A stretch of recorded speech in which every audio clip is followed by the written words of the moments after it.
Hi, I was everybody. running with the scissors. Sorry. Don't What? run with the scissors. Hey, everybody. Welcome to Divide and Conquers. This is actually not going to be a Ghost of Saltmarsh game. I apologize. Because this is going to be the Devils of Saltmarsh. Okay, first of all. Yes? Oh, wait, hold on. First of all, I don't understand what you're saying. First of all, pirates don't talk like that. Secondly, it's International Talk Like a Pirate Day. So what? There's so many. What a great coincidence to start the Saltmarsh game on Talk Like a Pirate Day. Also, speaking Totally of planned. things that are happening today, it's someone's birthday. It's someone's birthday. Yeah. Someone's birthday. Happy I want birthday. to Yeah. Right there. Oh, I can't move my hand past Jeremiah. Right. I don't know where the camera is. Vic needs to point to his stage right, and Oh, lead my to stage stage right. left. Yeah, and then lead to stage left. Wait, I think it's your left. No, he's right. He's right. Yes, there you go. Oh, Oh, on you're pointing. on the other end. All right, lead point to the other direction. There we go. Everybody's pointing at the correct person. Oh, it's Yay! that Happy birthday, Sydney! Everybody, go! Happy birth! Go! Donate $1 trillion to her cause of her being alive. It would be very much appreciated. Yes. Go give our friends money, please. Existence is expensive. Please give financial compensation for existing. Please, and thank you. Also, speaking of financial compensation, go get both of these. Go get issue number 1, Sorry, I'm meaning on, and then Mutant Lands, which you can get. The link is down below. Go buy Dickie's books. They're awesome. Buy the books. Go buy the books. And merch, and then everything else that's down below. Go do all that stuff. Go subscribe. Go do all the things that you need to. I want to say before we start the game, I'm going to use a very special dice that were commissioned. Very nice. Yeah. And this is going to be the first time I'll roll these bad babies. Very nice. I know. It's going to be great. Okay. Does anyone have anything that they need to say? Any special announcements? Anything that's happened in your personal life? How can Tinny get those $1 trillion from you? Anything like that? I would just like to say that anything that happens in this campaign, Jesus allowed this. Yes. Very true. That is very true. He's not wrong. So it's all Jesus' fault. But Yeah. I don't want it to be right. Hindsight. You signed the contract. Too late. Speaking of signing contracts, everyone have that knife now. Yes. Yes. I could give myself a really bad paper cut. For legal purposes, this is not a real knife. Oh yeah, I forgot. Do the TikTok trigger warning. We're Right? Not real. Fake knife. Fake knife. we're all professionals. These are props. Fake knife, fake Actually, gun, fake person. I do think almost everyone here has had stage combat experience, so we technically Yes. are professionals. Yeah, we are. Sweet. Our character art is All being evil made. lightsabers. What? I mean that still counts. Our character art's being made, and so we won't have a trailer or character cards until everyone's beautiful artwork is finished. And the ones that I have seen and we have seen are dope as fuck. I think we passed So them in cool. it. They're really, really cool. Really good. Okay, so I guess we're just gonna get right into it. You know what? Roll 20.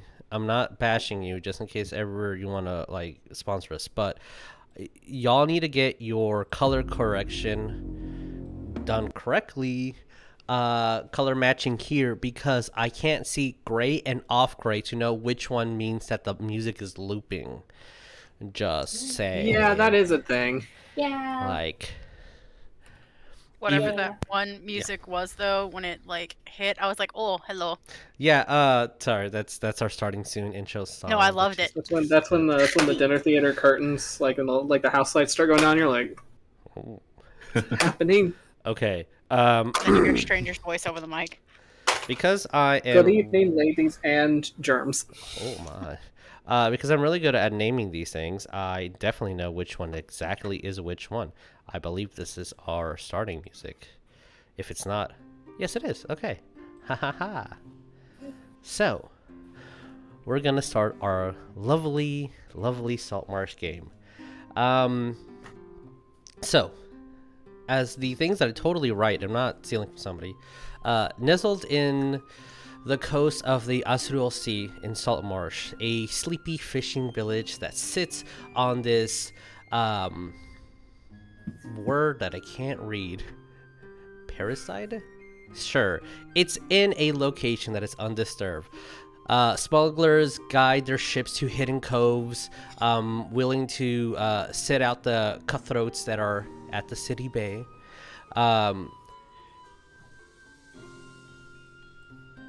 Sorry, 2 songs were playing at one time. Yes, so monsters gather beneath the waves, drowned sailors sit to this unnatural life animated by these dark magics. A cult of a forbidden god extends its reaches, while Saltmarsh slumbers as the evils seek to plunder as it grows stronger. Heroes must arise to keep the water safe. Did you get all that? That's going to be on the test. There's a test? No. That's just the synopsis of what the campaign's going to be. So Saltmarsh is this fishing village tucked away at the southern coast of the kingdom of Caladan. It's a fishing and trading village primarily. That's how they get their wealth. Saltmarsh, roughly about 5,000 residents live here. Inns and taverns include the Wicker Goat, the Empty Nest, the Snapping Line. Other notable locations include like the Dwarven Anvil Forge. There's the temple to Prokan, who is one of the ocean gods. It's a lesser deity, but a deity that the town specifically bonds with. There is also the Forest of Obatai, which is northern west of the city. There is... See, that was supposed to loop, and it didn't. See how that didn't do the thing that it was supposed to do? Roll 20. And click slightly more white than gray. Got it. There's also the Kester's Leather Goods. You also have the Mariners Guild Hall for all the traders and the fishing guilds. And there is even a small home that is a private temple to Palor that most of the residents go there for any medicinal and cures or any injuries that happen at work. There is an old sailor who tends to help out those in needs. Also, there's the weekly markets that just are ever changing. A brief history of Saltmarsh, because most of you guys should know some of this information at least. Several years ago, the Kingdom of Caladan campaigned to go further north, and as pirates and smugglers slowly started making their way to the southern buildings, there is a loose confederacy known as the Hold of the Sea Princes. They kind of took power when there wasn't anyone to challenge them. The pirates and Saltmarsh suffered under these cruel princes, as they would like to be called. They did suffer a lot of defeat by the small navy that was there until King Kim sent ships out as their naval vessels gaining more towards the north, getting more money, getting more land to fund and actually defend against these sea princes. With the sea princes on the run, the king sent troops and agents to the south to establish security and trade. So now you have a lot of the king's men actually down there kind of keeping a watch to make sure that the pirates don't come back and plunder. As this was happening, also a band of dwarves came. They were under the king's decree to start mining the hills nearby that is adjacent to the forest. Although the recent changes are pretty new, a lot of the locals don't like what's happening to their homes. The people of Saltmarsh find themselves kind of split into two different factions. They're the Traditionalist and then the Loyalist. The Traditionalist faction is aligned with the fishing families and the miners and essentially those that actually work and bleed and live in the city. The Traditionalists also there's also Timber Guild as well with the Traditionalists. The Traditionalists remember the terrible times during the Sea Princes as they were kind of raiding and doing what they do, and although they don't want an open war with the crown, they kind of view the crown as someone who's overstepping their bounds. The Loyalists, on the other hand, are the newcomers that arrive from the north. Their reach is as far as Caladan, and they're very loyal to King Kim. They feel that the town needs to focus, be more strict, and that they need the crown's assets to make this a livable location. They're also what's bringing in a lot of the coin and value to the kingdom, and to the fishing village down below. So, with that, all that information, grab it, throw it away, because we don't fucking need it. We're going to start in a different location. Okay. Wait, what information? Exactly. I'm sorry, you were talking? I was not listening.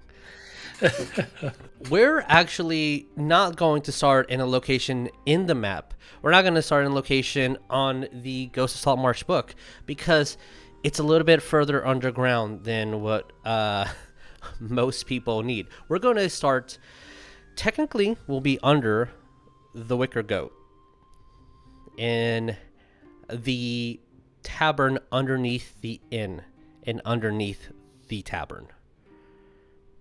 To change. So we're under the under. So, Yes. tavern underneath a tavern. It's a tavern underneath a tavern. Cool. Underneath the tavern, underneath the tavern. That is exactly Tavernception.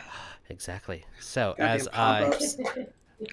Underneath the tavern, underneath the ship. yeah. So as most of you are on your way here for the best way to describe it is a job interview. As for whatever reason, personal or not, and we can discuss those as the party feels like, there is a ship that desperately needs crew. The only information that you know about the ship is that it's rumored to be captained by the devil themselves. Whatever that means. Neat. But you need money, and or you need a place to hide, or you need a place to run, or you need to not be seen, or this is just a damn good opportunity. Whatever your reasons are, there's going to be 2 people who are going to be interviewing underneath this secret tavern. And I need whoever's brave enough to roll me 1d8, and I need another person to roll me another d8, because this is going to be a random determination of who is going to be performing these interviews. I'll do it. Oh, I'll let birthday girl. Okay, birthday Yes. girl, please give me the first roll. 3. 3. Okay, and then second roll is. I need another d8, please. Okay, sorry. you're good. 4. 4. Okay, 3, 4. Boom. And boom. All right, we're going to copy these individuals and move over here. And we're going to paste. Nice. Of course. All right. Since it is birthday girl's turn, birthday girl. Let's start with you. You're the first individual to come into the this inn in this establishment, and we're going to make your character be visible. And again, these are temporary characters until we get the full art, because we just need something to represent the players. So as I totally learn how to use the GM layer. There we go. In the And GM layer? uh, What's yeah, that? it's where the GMs go. Must be a new update. So That layer check. that layer check, bro. Layer check, bro. You should be able to move your mini. I hope. If you can't, please tell me. Sounds like you can't. I lost the tab. Okay, there it is. Okay. I I get have it. like 7 tabs open. I understand. I That's a understand. feel. Fair. Yes. All right. So, The girl is mobile. as you came in through the top of the hill, it is this tavern is actually the furthest east of the Saltmarsh city, and if I know how to do things correctly, let me place you here on this map just to show you exactly where you are. So we would be here. If I think it's Control plus, nope, Alt plus, Shift plus. There we go. Yep, there it is. Yes. Whew. So, on top of this hill, it's a tavern. They would have what you would generally expect a tavern to have. You come in, there's food, there's good brew, and there's a couple of rooms. There's about 4 floors worth of rooms. But there is, as soon as, and you all will notice this, when you come in, there will be an emblem of a laughing mask. If you have any religious trained or are affiliated with any religious organization, you would know that that is the mask of Olidamara. That is the god of rogues, a god of thieves, an individual who just likes to have fun. And a lot of that fun tends to be in taverns. So they use those that religious note to indicate that this tends to be where something underground, something secretive is. And as you kind of poke around and ask the right questions, and they point you to a door that seems to open slightly to the right. So when you open the door, you'll see that there's another indication that you can push. And immediately, as soon as that door opens, out of the sight of anyone, you can just start walking downstairs. And this place is not as pretty as upstairs. The rugs are completely burnt. You see soot marks on the floor. The air is heavy with all the candlelight that is lighting the area. The smoke isn't really going anywhere, so it just kind of gathers here. It is a very strong smell of rum and whiskey throughout. There is one cat who tends to kind of open some of the barrels, and eventually you'll see that the cat knocks them down as some of the wine gets spilled, and the only employee here has to go fix it. Towards the end, you will see the only individual who has weapons, which weapons check would have been a thing at the top of the stairs.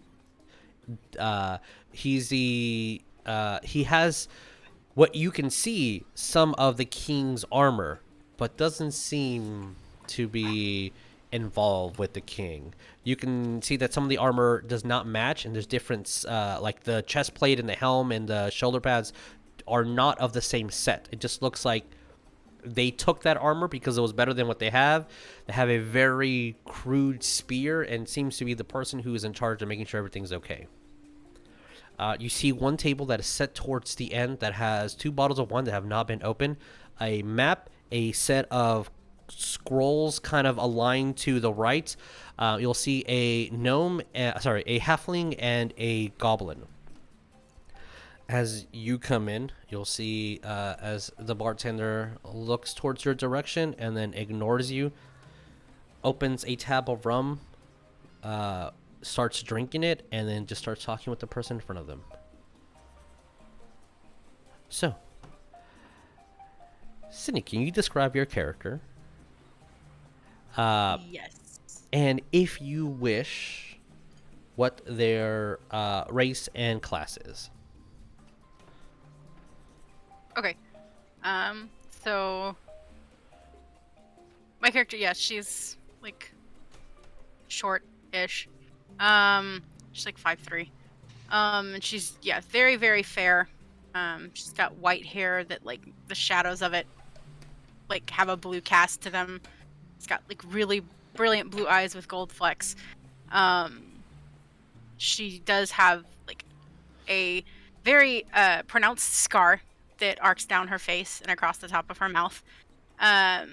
She does not wear a particularly cheerful countenance.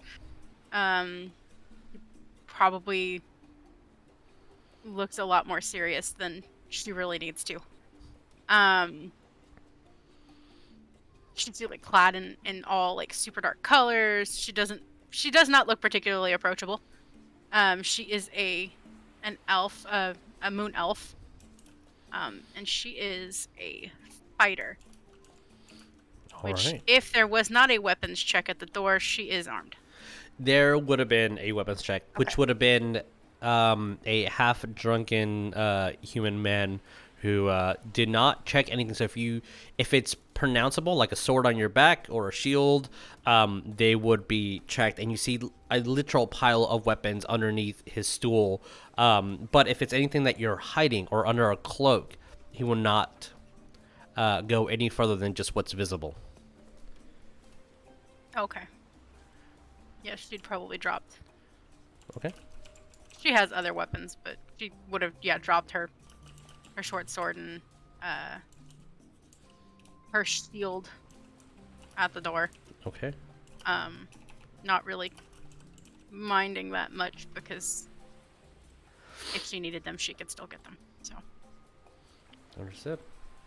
All right. So you do see the goblin and halfling who look like they're just looking very anxious. They look at you, they speak amongst themselves, and then they're looking at you. The halfling has a very well-postured, thick gold beard and has these tiny glasses that makes his eyes look extremely small, as the goblin just has a mohawk and tethered clothing here and there.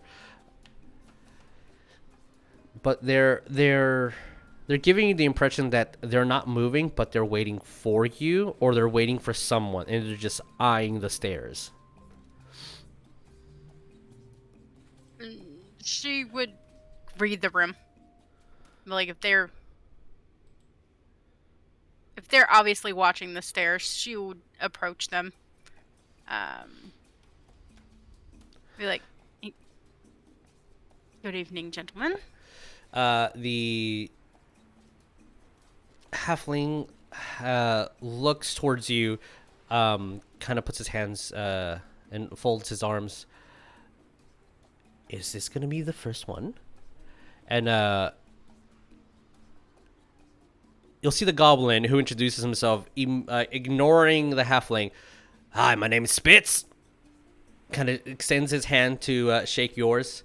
And no, this is not the first one. We've had many people come in because this is a very lucrative job. We have no benefits, though. He'll, like, very firmly shake Spitz's hand. It's very moist. Gross. And you will also see that the mug that he has a very green color floating on top of his rum.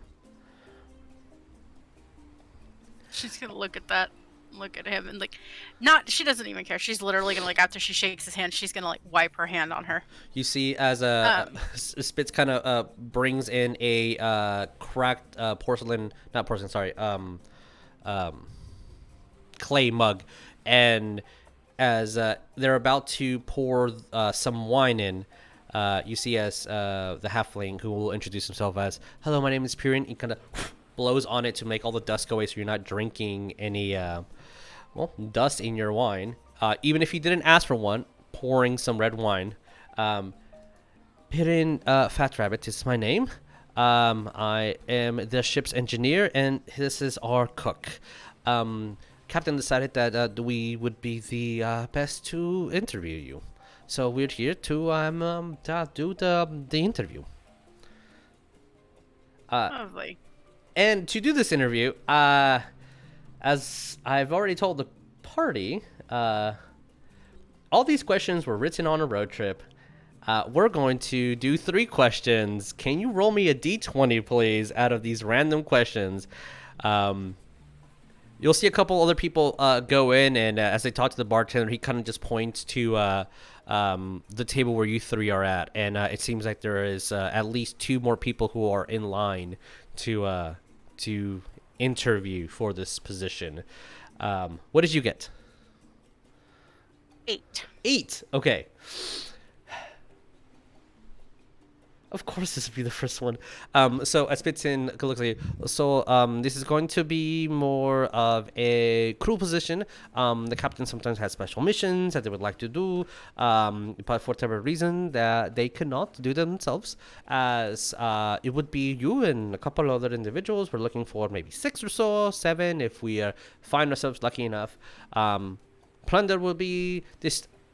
Looks towards the dwarf, as the dwarf is ignore him. I mean, your earnings will be distributed amongst the crew, and we can discuss the fine print later. But first question: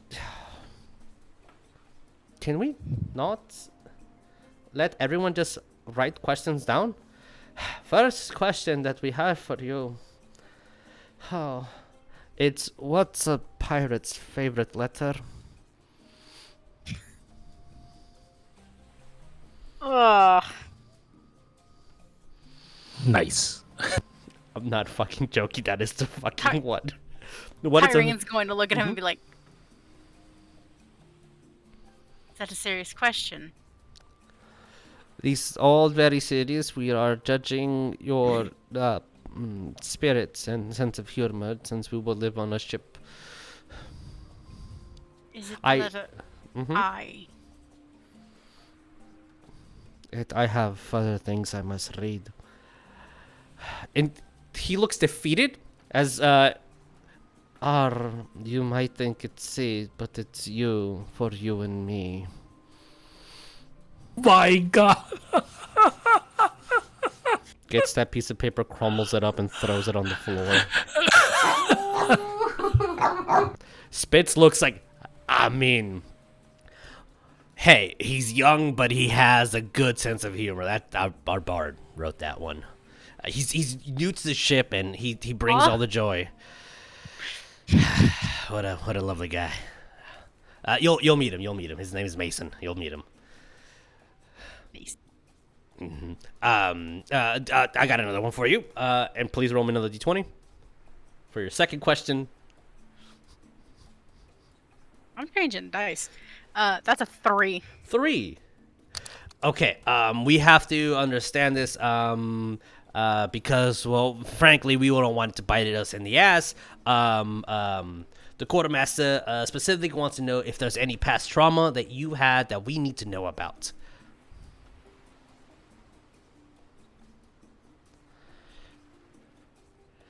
We don't want to be in a life and death situation, and then, oh no, there comes grandma, and then you're terrified of grandma. Like, we need to know. It's questions for insurance purposes. Don't have a grandmother Oh, well, that that's I'm good. aware of. Yeah, I ate mine. I didn't. That's a joke. It's a goblin joke. You don't get it because you're not a goblin. No. No, okay. Thought so.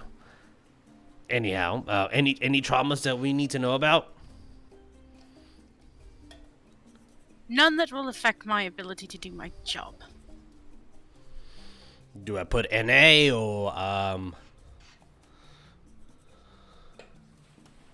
All right, put in NA. Got it. All right, this is working out well. I think this is gonna be good. Asperian looks. Yes, for our first. I mean, one of the many. When he says that, he's looking at the sheet of paper that they're writing this stuff in, and it's at the top in a very neat stacked pile too. Okay, final question. Please roll me 1d20. 19. 19, okay. If you were a tree, what tree would you be? A tree. Yes. So sometimes, unfortunately, that is a thing that could happen, and we would bury you under that tree. So you would be that tree. Our oldest crew member wanted to know. It's some religious ceremony I think he has. don't think I've ever given it that much thought. We all put big ones. None of us know what trees really. We know palm trees and acorn trees. You mean an oak tree? Oh yes, they're acorn tree. That's 3 trees we know. Okay. Don't think it particularly matters how big the tree is. Just she's gonna sit there and be like, didn't think this was the question that I was going to have to answer. We'd like to make sure that everyone's on their toes, so we have the best crew that we can find. It looks at Spitz, and Spitz is, since you are taller than both of these individuals, as under the table, Spitz is giving the thumbs up, and he thinks you can't see it, but you can totally see. Oh, how about a maple tree? Maple tree. That's where maple syrup comes from. Spitz looks. That's not how that works at all. You're insulting me in front of a new crew member. If we decide to hire you, we will contact you. That's all information I need to know. Oh wait, no. Oh, name and what you do. Wait, that's the first one I should have read. The Tyreen. Yeah. What do you do? What you good at? Killing people. Yeah. See, I like that. All right. Puts killing people, KIL, and then PPL.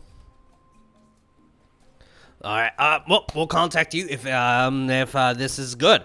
If you don't mind waiting upstairs, and obviously don't talk about anything that we discussed, and also just don't mention the ball exists, because then all of us, I'd be the soul of discretion. All right. Sure. I was extend both of them exchange their hands to give you a handshake, but not one of them moves their hand down. They're just kind of waiting to see who you shake hand first.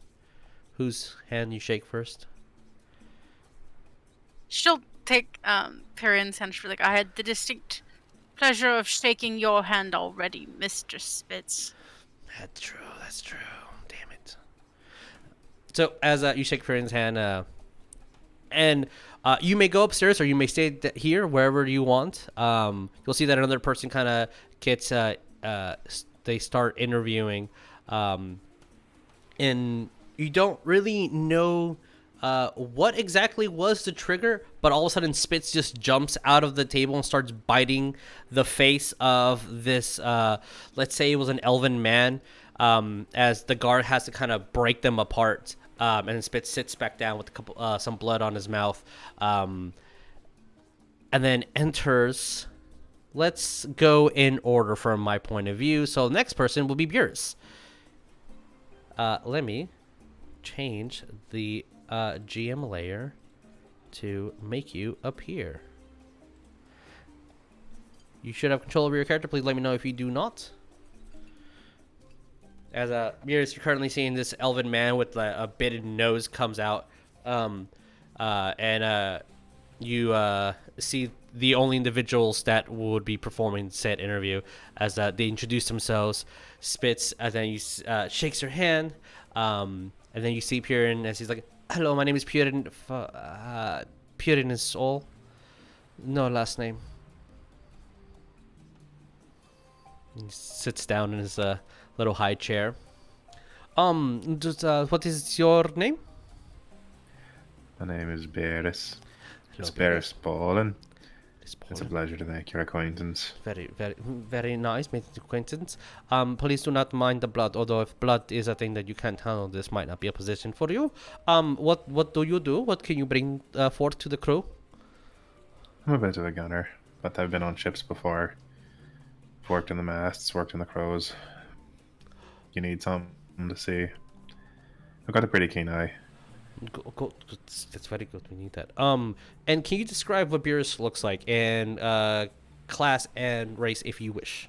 Sure. Beerus is a Harangon. He's a rust bunny, so his fur is essentially the color of rust and whatnot. He wears a set of blackened leather pants with sort of like a more like blood red coat over a blackened shirt, a pair of red firing gloves. Normally he has a hook sword on his back that looks like a giant fishing hook. That's barbed and wicked. But he left that at the door because he was told to. Unfortunately. Yeah. Not to say that he didn't keep his pistol hidden on him, but that's beside the point. He is obviously a gunslinger fighter. Yeah. All right. As the chit chat commences, can you roll me your first d20 to see what questions they will ask you on this interview? 11. 11. You might be one of the few people that actually knows this. So as Spitz looks at you, all right.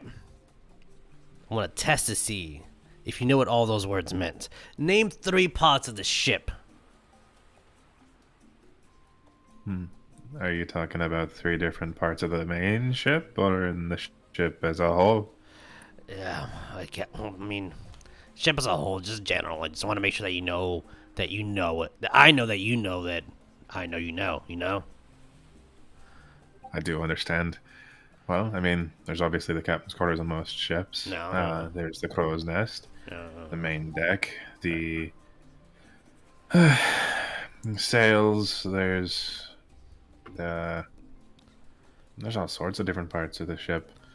All right, Just keep going. Some people, they learn a few words and they think, yeah, I can be looks around a sailor, doing sailing things that are legal. Looks around. Far from doing legal things. Yeah. Kind of nudges at Piran. Roll me another d20, please, as he's going to ask the second question. 4. 4. Would it seems like you're qualified, and obviously you would be in a position that can defend things if we ever need it. Would you risk your life, maybe potential certain death, for captain's orders? Captain said it. It's captain's word. You can't exactly go against your captain, though, can you? I think that pretty much settles the interview. And Spit's like, no, one more question. Can you roll? 14. 14, thank you. Yeah, let's go ahead and let's ask this one. Are you religious? Do you have any god or any like specific customs or like I don't know, any franchises that like you're an organization with? Any certain obligations we must uphold to your religious beliefs? We don't want to make sure everything's kosher and everything. I'm from the Feywild, sir.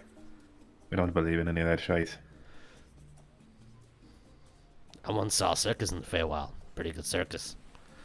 Alright, well, you can fuck around here or go upstairs. I forgot to tell everyone in front of you. If you see Miss Tyreen, she's supposed to get a free ale at the house.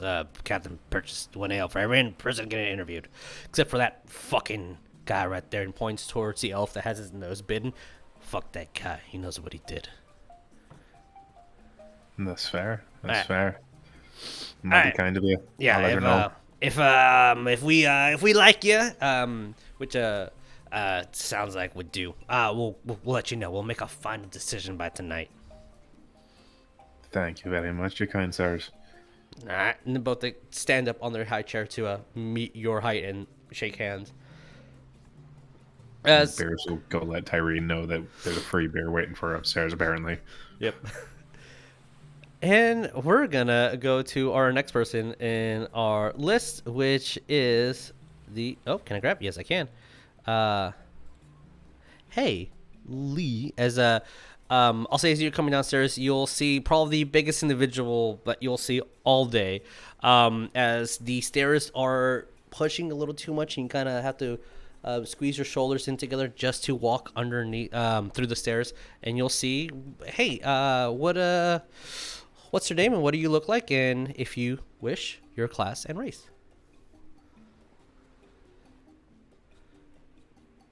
Oh, I can't hear.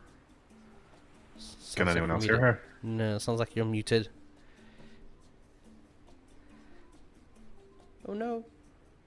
1 second.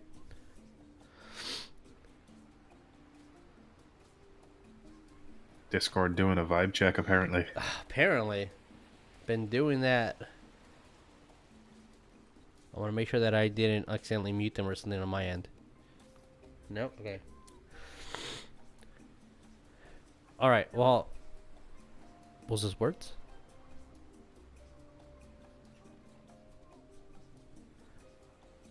I can't hear it. Okay. As you guys figure out yourself, we're gonna go and let's go with a Nico. I mean a somebody who's gonna introduce himself soon.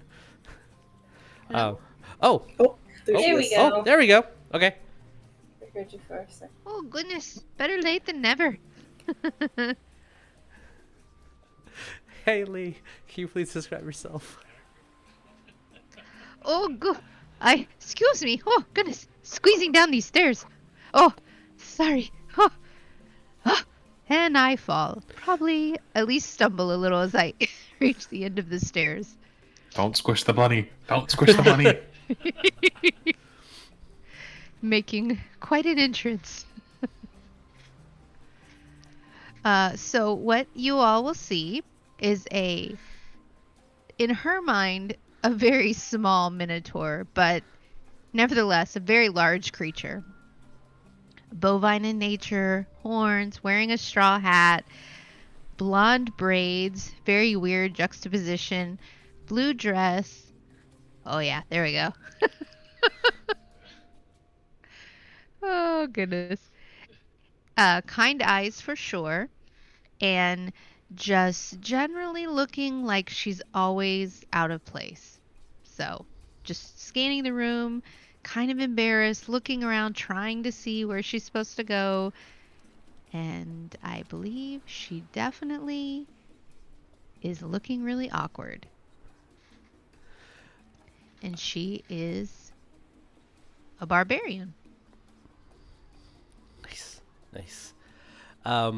I think that everybody would know of your presence as the guard upstairs would have asked you to put your weapon down, and everyone heard as a large piece of steel hits the ground above you guys. And you can see the individuals that were lining up for the interview, and you'll see the goblin and the halfling. Okay, I'm gonna make my way over there, but I don't know if I can move. Let me see. Yeah, if you can't move your character, please let me know. There we go. Okay, awesome. As you sit down and the chair kind of bends a little bit, like, oh my, and Spitz looks very excited, gets on top of the table. Nice to make you acquaintance, ma'am. Kind of extends his hand as far as he can. Well, hello to you, sir. And what's your name? Spitz, and this is my friend Pierre, and he kind of moves his glasses, putting Fat Rabbit to be specific. Well, I would shake both hands and introduce myself. My name is Watt. You can just call me Watt. Simple as that. Right, Miss Watt. As Spitz kind of gets down. And we'll ask you your first question for the interview. Please roll me a d20.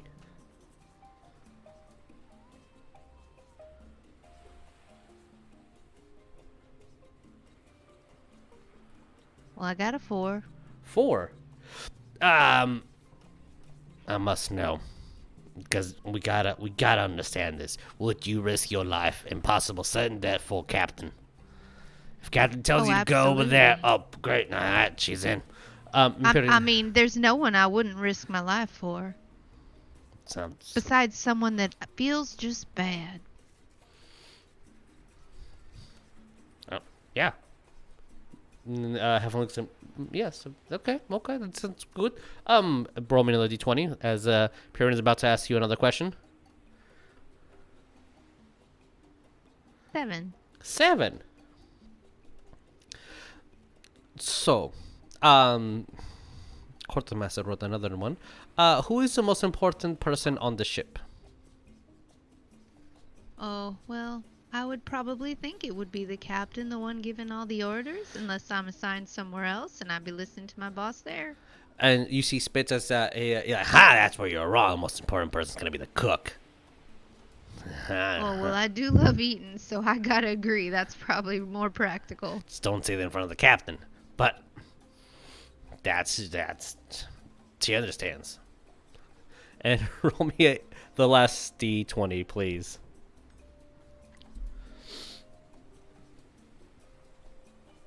10. 10.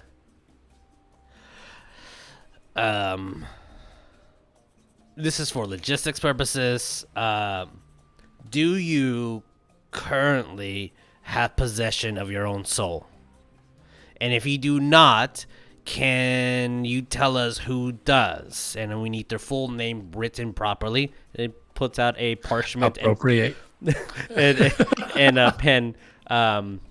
We need to know for legality purposes. Captain has specific things that it's hard to explain. We just need to know for legal reasons.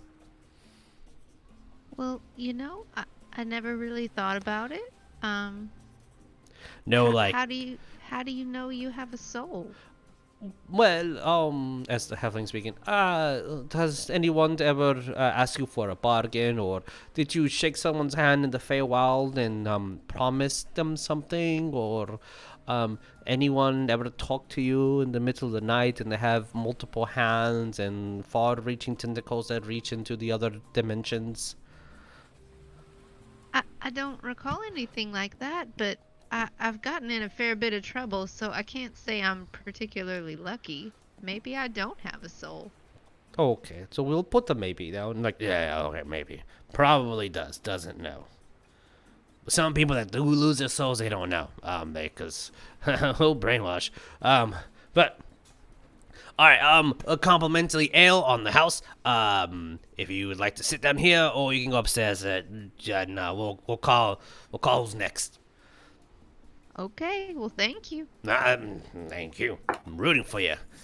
And you see that a couple other people come in. Another halfling joins in, and they start talking. And then you'll see about 3 different humans come in, and a dwarven woman comes in.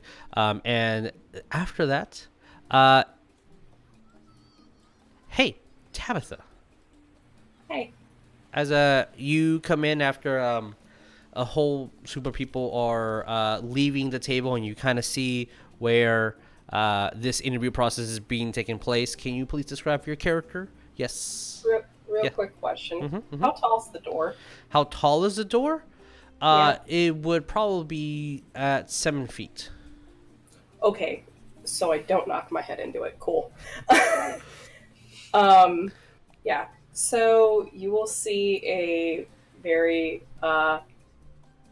skinny half-elven man stumble his way down the stairs. And he had, I guess starting up, going down, he's got dark brown hair that is being held back by a bandana that's been made shift into a headband that has braids and different little beads woven into it. It's very glam rock, Bret Michaels-esque 80s hairstyle. Love it. He's wearing a leather jerkin, a belt that has just different little cords and stuff around it, and leather pants, and then he's wearing canvas shoes. to be very specific. But on his back is a tagelharpa, and which is this big Nordic instrument. But I guess the more, odd things with him is that from his clavicle, you can just see a ton of just scars just in the patch right here. And then he has one scar that's going down his right eye. See a theme of His eye's scars. fine, save for, like, I guess, like a slight hemorrhaging that is going on around the pupil. But yes, he's a half-elf, and he is a bard. Awesome. So, what do we do? He's gonna stumble in and just kind of like looking back and forth, and then looking over in the direction of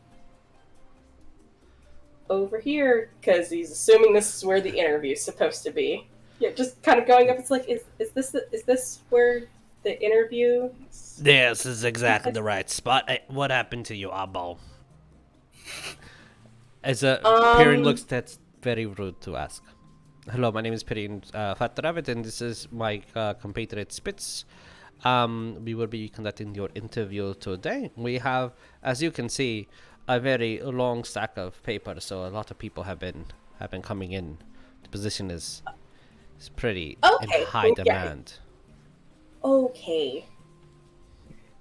He's gonna just like sit very now a little bit concerned knowing it's in high demand, and it's like, okay. And he's just gonna sit and he's just gonna kind of reach into his pouch, and he's just gonna be kind of like, it looks like a stone that he's just gonna be sitting there and like worrying. Okay. What are your qualifications? Why should we hire you? He just kind of freezes up, and it's like, I can do a lot of different things. Okay, a lot is good.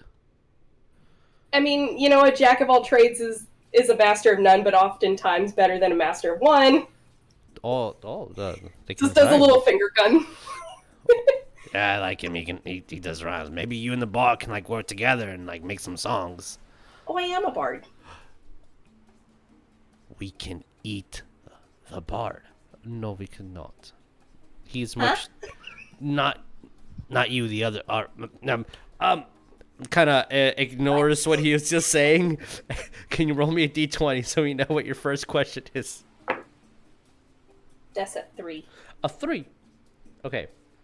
As I try to make my notes a little bit bigger.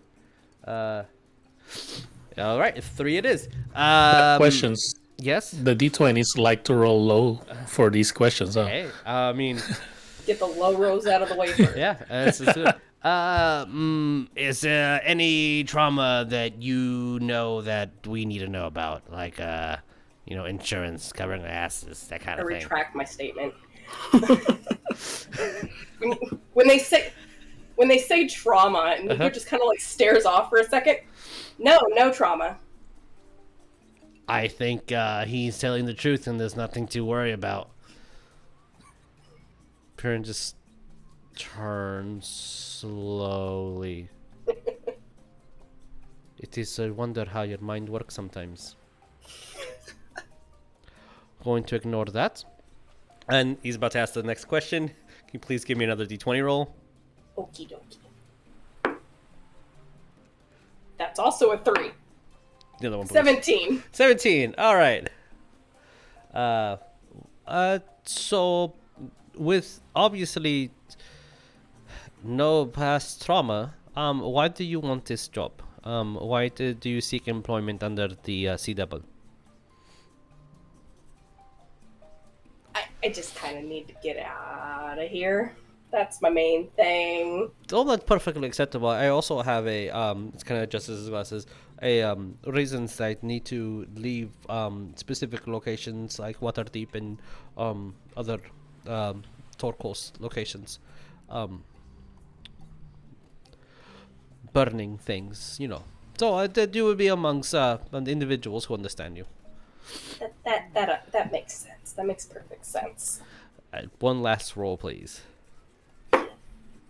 That's a 9. A 9. So you said you are a bard. We do already have a musician. But can you fight? And how do you fight? Well, I can cast spells. Spells is good. I also, and you just see him kind of like gesture down to like his hip, and he totally forgot that he had to leave his short sword back upstairs. That's not there. I have a short sword. I can That's usually for like last, just in case. But I can fight. Just in case is good. You have spells. That's good. We also have another cassette on the ship, but he tends to not do anything because, as he likes to say, that is why I pay you for. So. Oh, okay. All right. That tracks. I think we knows who that is. And Nycorath's just gonna kind of nod, and it's like, that sounds very rude. Yes. So, ignoring the question, yeah, Quartermaster's kind of a diva. Don't. Not saying that we will hire you, just because you look a little anxious. But I will say that if you ever decide to step on his boots, that's how someone died. Oh. That also Don't tracks. do it. Just don't. All right, go get your free beer. Scarier than the Kraken. Nico's just gonna stand up, and then he like starts walking away, and then he looks back and he's just muttering to himself, "This isn't for a merchant ship, right?" You will hear two people cackle. You see other group of individuals. He was just lost. Man, this is the weirdest interview for Target ever. He's just gonna go and stand awkwardly over by the wall. All right. I just observe the surroundings. And so saving a special someone for this moment right now. Hey. Yes. Yeah, that grin. What a beautiful smile. Tumbling down the stairs and the smell of pickles emerging. Hey, it's not just pickles. Did it precede him into the room? I mean, it's foul. Yeah. Hey, Vic, could you please, who is your character? Describe him and class and race if you so wish. All right, so here we have a tall, 6 foot tall, gangly, very vibrant red-skinned tiefling with eyes that you swear look jaundiced. You're not sure if that's just how his eyes are, or if there's an actual medical condition behind it. Kind of messy, pretty unwashed, dark hair, just kind of like swept back past his horns. As he looks like he's wearing kind of clothes that he obviously sleeps in, that look a little bit mismatched and a little bit big on him.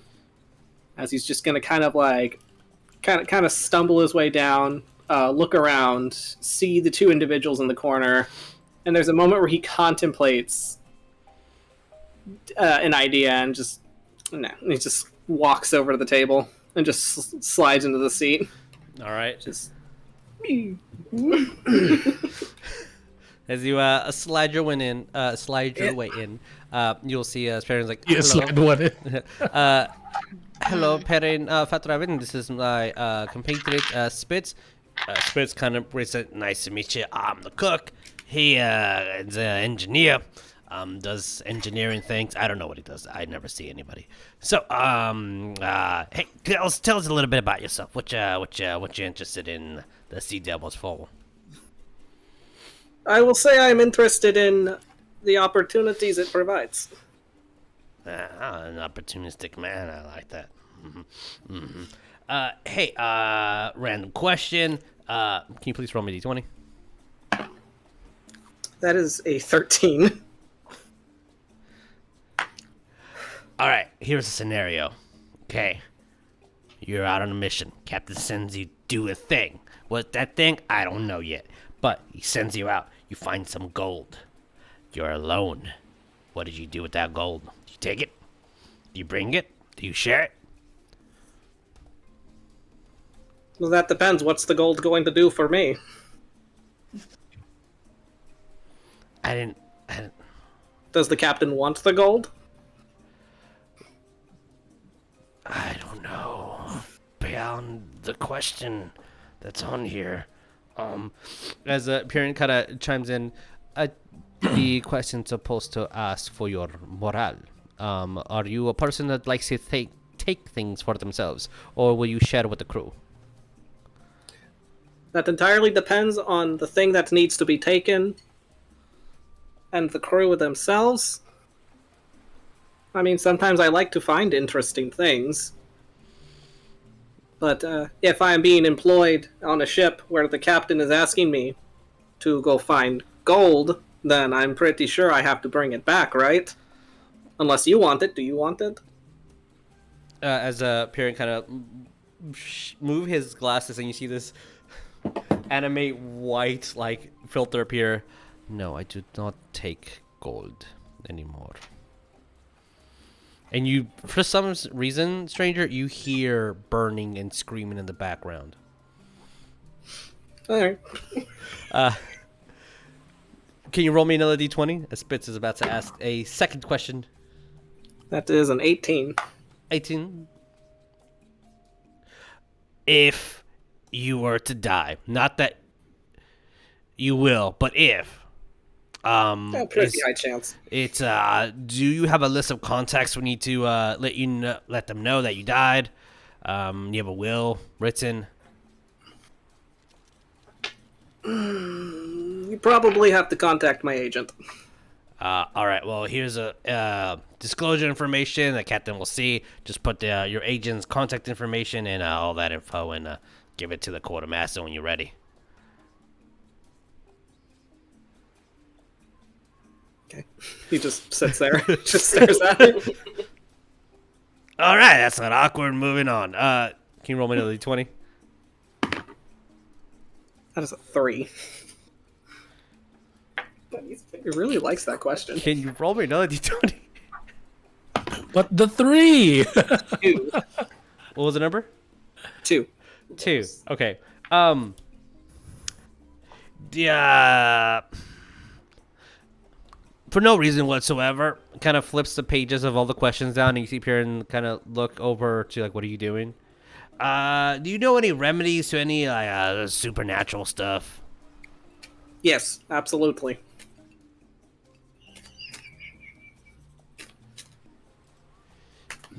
Can you tell me? Well, what supernatural things do I need to remedy? I mean, if it's something that causes burning while peeing, I have something for that. It's not when I pee, but it does burn. It kind of walks over on the table. Look, I was with the werewolf, and now it itches, you know. I see. That's very troubling. Yeah. So if you got anything for that? Yes, absolutely. All right. Well, I'm gonna just reach into my bag and pull out a random vial of something. Don't know what it was, but it's a vial of something. Oh. Drink that twice in the morning, and it should go away. All right, all right. He kind of puts it in his coat. Sits back down. I think we got a potential winner right here. Kieran looks like this is the worst idea that's ever happened. I'm gonna put in a good word for this one. I'm gonna let you know. I rolled for his inventory. It's definitely ink, like writing ink.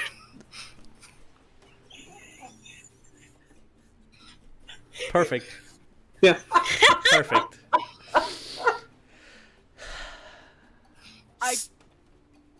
So, as the night continues and you guys finish as everyone's getting interviewed and more people come in, you see that the tavern gets very full, both the actual tavern and the bar downstairs of individuals. But Perrin and Spitz kind of goes individually one by one and tells you where in the docks to meet. And to meet in the morning. Captain will be there as soon as the sun rises, and if the ship sails before you get there, then you didn't make the cut.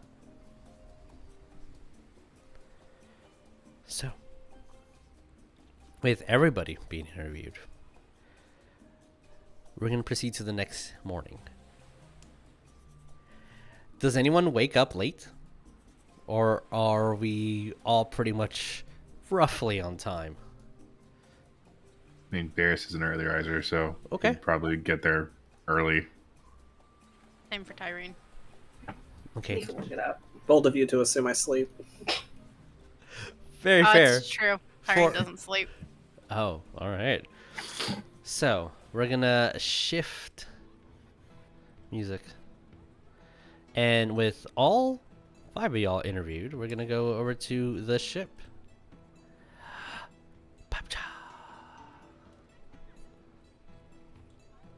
Technically, these two folks would not be Yes, that is seen. absolutely correct. A stranger would smell like cat pee. I need to copy y'all's minis and look at the characters. Copy. The war flashbacks I just got when I saw the name Manion. I know. Same. For a second character, Vic. Same. I again will apologize. That was a weird thing that happened there. Well, Okay. well, somebody enlarged me. So as you all stumble around and gather, so you will see Spitz is currently talking to the oldest person you will ever meet in your entire life. You'll see this. He's so old actually that we couldn't get a picture of him in color because he existed back in black and white. We only found this cave painting. You see a turtle. Kind of has snapping turtle features. He has a red bandana and a thick coat over him, who is talking to Spitz as his hands are on the wheel as everything's getting ready to start moving around. You see Perrin counting and documenting each cannonball and kind of just a little too longly looking at the cannon. And every time you look at him, if he's distracted with the cannon, you just see anime like glazed white eyes over his glasses. He's gonna have a thing for fire. You will see a very large Goliath man who, as soon as everyone gets on the ship, you see he kind of stumbles a little bit, and you hear a big crate that fell. And he grabs his loot and places it on the crate. You hear it. I'm sorry. I'm sorry. And kind of puts the crate back. You'll see a tiefling woman who is currently speaking to a elven individual who looks like they have a lot of dirt on their face. And at the top over her, which I don't think the camera can see. Okay, you will see a very large lizard folk who is currently on all fours, motionless, with his jaw completely extended. and is just in the sunniest spot of the ship. You'll see a couple of cannons left and right. You'll see rope all over the place that needs to be cleaned and put away properly. You will see the most obnoxious.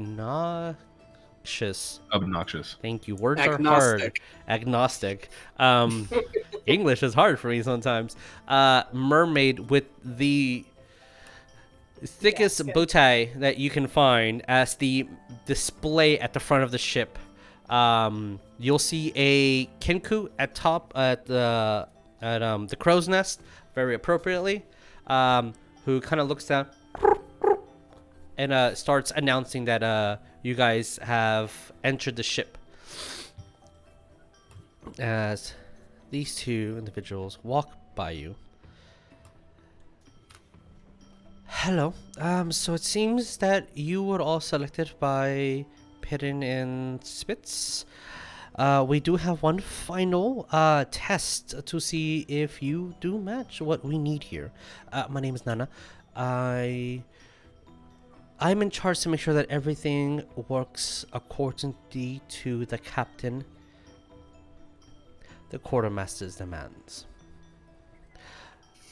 So you passed the test. I did, and looking towards Perrin and Spitz, I do see that many questions were not asked, but nonetheless, looks you up and down, and is carefully studying each and every single one of you. Okay, Serena, do you want to pick one? Looks over towards you, Jeremiah. Can you describe your character? And if you wish, race and class. Serena, she has autumn red hair, elf, purplish robes, and some green here and there. She has a sword on her hip and a shield on her back. She looks very clean, in a sense of she stands proper. She's standing proper, like back straight, 45-degree angle with a foot, kind of like that. You know, like how Mary Poppins stands, I guess. She stands up very proper. Her demeanor very proper. Her clothes are, like it's very tightly put on. Kind of like that. It's all, but just she's just full of dust. Her face is dirty. Her hair is dirty.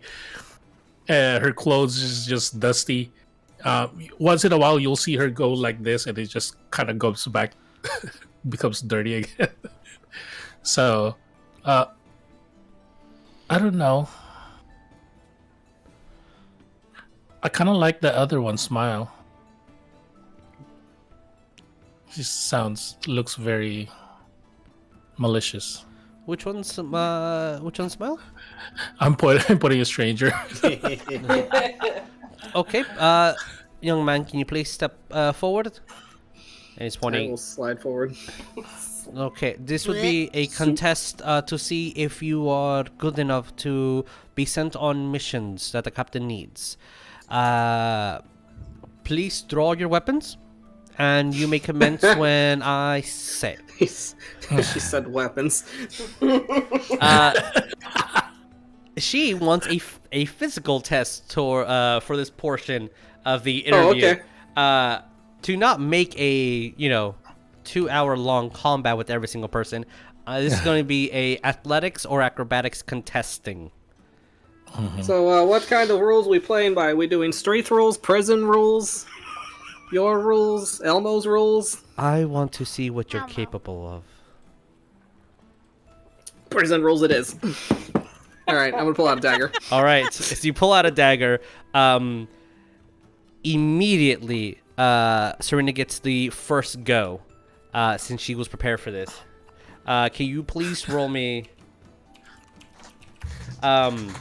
a athletics or acrobatics contesting strangers? Okay, that was acrobatics. Okay, It's an 18. 18. Stranger, can you beat an 18? Oh, let me find out. Wait, I need to use my die. I'm using my physical die, I forgot. Oh shit, I like that. That is a fuck. I forgot why I don't use physical dice. I have to actually do physical math. Yeah, rolling Valid. rolling with auto numbers is quite nice sometimes. So I will take a picture of this just to say that I did. Not 20. I rolled a natural 19, so that is Oh. technically a 23 total. 23. Can you please describe as Serena goes in? Can you please describe how you won this round? Okay. So, depending on how Serena goes into, like, what would you be trying to do? Because pirate-wise, as soon as she said go, I already had my sword drawn halfway. So I was kind of like, like going like this already, about to lunge. Okay. So Stranger is it's going. 3, 2. Okay. Kind of like that. So and then were you one. going to like slap the dagger out of his hand, or? It's more of a like the hilt. I was gonna go for the jaw, like do that for real quick, and then full draw. Okay. So he probably would just like kind of do like one of those pivots where he puts too much weight in one direction. He just kind of like, it looks like he's about to fall to the side, and just kind of like pivots around and puts the dagger like right between the third and fourth rib. Ooh, all right. Oh, so the dagger goes. Not stabbing you, but like right there. Gotcha. Okay. As you won. This is best 2 out of 3. So roll me again, please. I rolled badly on that one. That's a 10. Oh no. I rolled an 18. Oh, Yeah. right. Stranger, so how do you win this match of physical might? Bet you didn't expect to hear that from Stranger. I know, right? I'm shocked, truly. So what would Serena's next move be? It's all When dependent on when what she your does. dagger is right there, Yeah. I guess you'll spin around it, try to bitch slap, backhand. Okay. Well, like spin around it, try to go like that, like without my sword on it. It's just Just backhand him. yeah. Okay. He's a little bit taller. I am 5'4".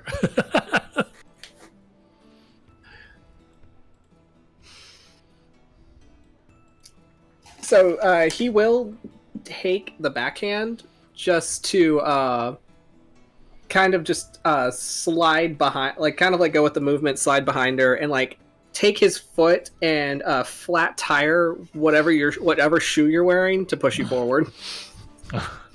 Okay. All right, and as you get pushed forward and fall, that was good. Okay, the young man seems to have passed. Should see what I can do with a bag of sand. Serena's gonna stand up, and you'll see her like dust her clothes again, and then just for the dust to just kind of slowly merge back into her again. It was like, You missed the spot.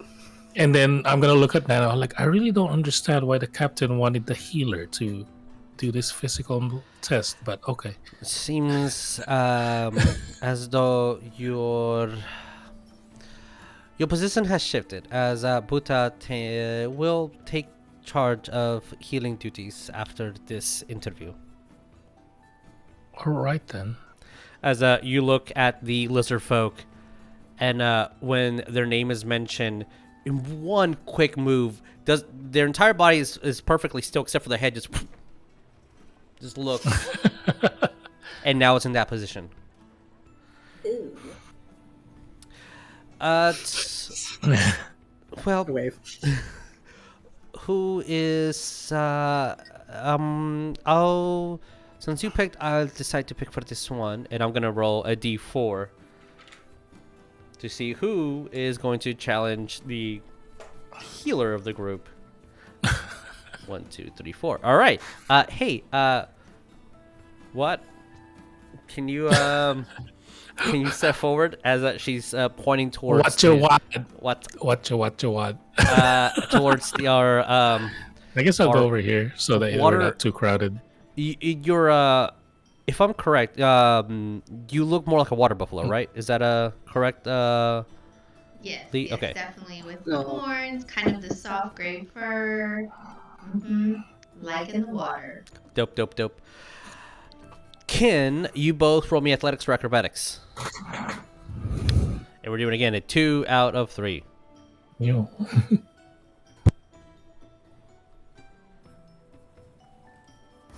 Dirty 20. Oof. I pre-rolled that one with a dirty 20. Oh. All right. I'll say that's a notch on both of you guys. As you both pretty much pin yourselves and you're like, all right. And as you kind of lift yourself back up, roll me another one to see who gets the final victor. 19. This is another acrobatics? Or athletics. Your Or choice. athletics. Yeah, your choice. Yeah, I think I got a 7. 7. So, Jeremiah, how do you pin this very large person? What would you do? Would you swing your axe or punch or what? Yeah, so I have a great axe that's got this really unique iridescent blue color to the blades, and it kind of is in a forked shape, so I can actually use the tip of it to kind of push as well. So I think whenever we had our stalemate, that probably I would have used the end of it to kind of push as opposed to cut. And then I think I probably just tripped if that's what's going on, because I do that a fair bit. Well, when that happens, when she tried to push forward to use all her strength, you'll see that Serena is a little bit more dexterous than strong. She will use her speed to kind of let her axe slide through her shield, just go like that. It just kind of shoulder check her. Nice. That she didn't move, I'm pretty sure, but All right, as that was a pin. Like, okay, so this group has talent and it looks towards you, Serena. You also have talent. Anyone who would like to step up? Any individual who would like to have the final test as a blessing for the group? And as Anna kind of was seeing if anyone else wants to challenge Serena to a fight. And if no one else is gonna go, I'll give it a shot. I'm not exactly the strongest bunny, but I'm usually pretty quick on my feet. All right, please. I'll just move you over here for a second. And can you guys please roll me athletics or acrobatics? Which I assume both of you guys are going to do acrobatics. Yes. Natural 20 for 26. Ooh. Nat 20. Unless you get a nat 20. I forgot to add something. Well, if it's a 26, I can't beat it. Well, My nat 20 is 23. with the moving forward with testing out some of the D&D 1 rules, nat 20s are actually auto successes. And on a nat 20, you do have an advantage. So pretend you have an advantage coin or something that you can physically have that you can use throughout the session if you so wish. And if either chat or you get another natural 20, and you can't have more than one. So when you get a second one, you can actually give that advantage to another player. So like if someone's having a bad roll or like just not the dice aren't with them, you can just like, here you go, he's a little advantage. So you do get an advantage until the end of the game, unless Jeremiah also got a nat 20. No, it was base 19. Oh, base 19. Yeah. Ooh, That was a 22. Beerus, how did you outspeed this speedster? Well, how does Serena attack, first off? I'm just gonna do a basic shield bash, I guess, because I don't really want to hurt anybody. Beerus is essentially going to pivot and spin under the shield bash and put a fist into your armpit. Oof. Armpit. That hurts. Yeah. Was it a punch, like a full-on punch? Like, his strength is 9, so it doesn't hurt either way. It's just like he essentially bops you in the armpit, like Okay, hit. that's very sensitive. So yeah. All right, that's a 1 for Beerus. Can we get another roll, please? 30-20. No, that's an 18. All right, Beerus. After that punch in the armpit, how do we finish this off? How does Serena respond? I will try to respond with a judo toss. Your hands right there, pinned down in my armpit, and I will try to toss you. Beerus is going to flatten his hand to slip out of the lock, and then spin around and pull his hook off his back and put it to your neck. This is a fast one. You should see me when I'm actually using my guns. Well, like faster than me. Indeed, very fast. I think we have a good selection of individuals. And as she is saying that, you hear a very loud yell of, oh, that's in jam mode, so let's not be in jam mode. I was really hoping Serena was going to judo flip Stranger because my move would have been he dislocated his shoulder. Amazing. You would. That would have grossed anyone out. And let me add the name. Oh, that's not the right spot.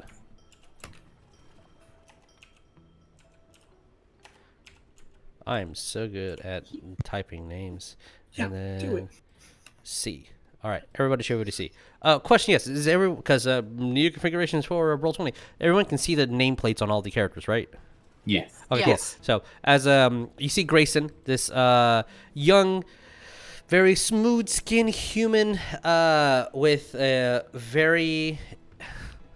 I'm sorry. Every time I look at that image, all I can think is Dave from AFI as a very beautiful white and black hair comes out with the most lovely boots and purple tops to match.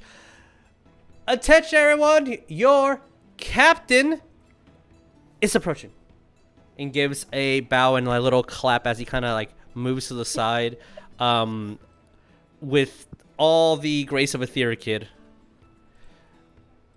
As you will first hear the ship bend, and I will say anyone with a passive insight or perception above a 14 Nope. Yep. Oh, will please. either sense it or see it. Every step that your captain makes before he's introduced actually makes the ship rock just slightly to where he's putting weight. And you hear the wood just buckle underneath his weight. I need to be in the right layer. As We're watching it. Captain Dis comes in, looks at every single one of you. All right, this is the crew. All right. Yeah, Captain. I gotta say, that big one kind of fights like you. Looks around. Big weapon. All right. You also have weapons. Okay. Some looks like you were in a fight. Points towards you, Nico. Something. Your eyes all fucked up. All right. Yeah. That good. My blessing. All right. Going back in, and you you see as Grayson approaches, and starts whispering, "It's fine. It's fine." Kind of moves in. I need to make sure everyone is properly acquitted and have everything that our captain needs. You can't just hire anybody. Kind of looks over towards each one of you, and as they go over to Beerus, nods over to Wet, nods over to Nico, nods over to Tyreen, nods, and looks at Stranger. Nope, sorry, you just don't make the cut. Okay. It was I'll comp you 2 gold. How about that? And you can step off the ship, please. Thank you.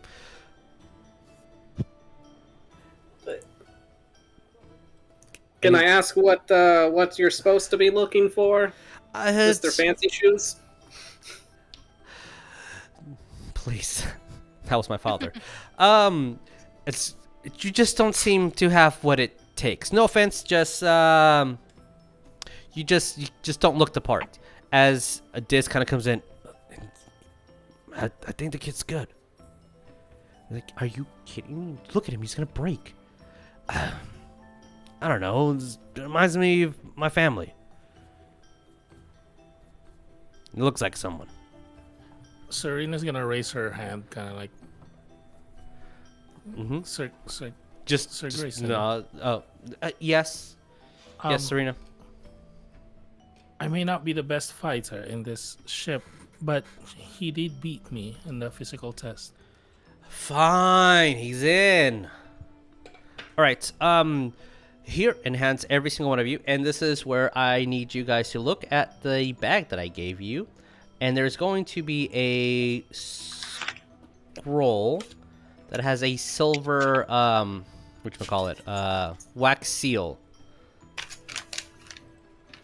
It's yeah, that one, the one that Tabby and Sydney have. You know, it's no, come it's round, it's slender. It's It's 1 point to the left, 1 point to the right. No. I'm going. So, if you can open those, that is what Grayson is handing you guys. This is your contract. Everything on here is going to be legally binding. Please read everything carefully. And I promise you that unless you specifically specify or sign with blood, we will not keep your soul. What? It's a matter of formality.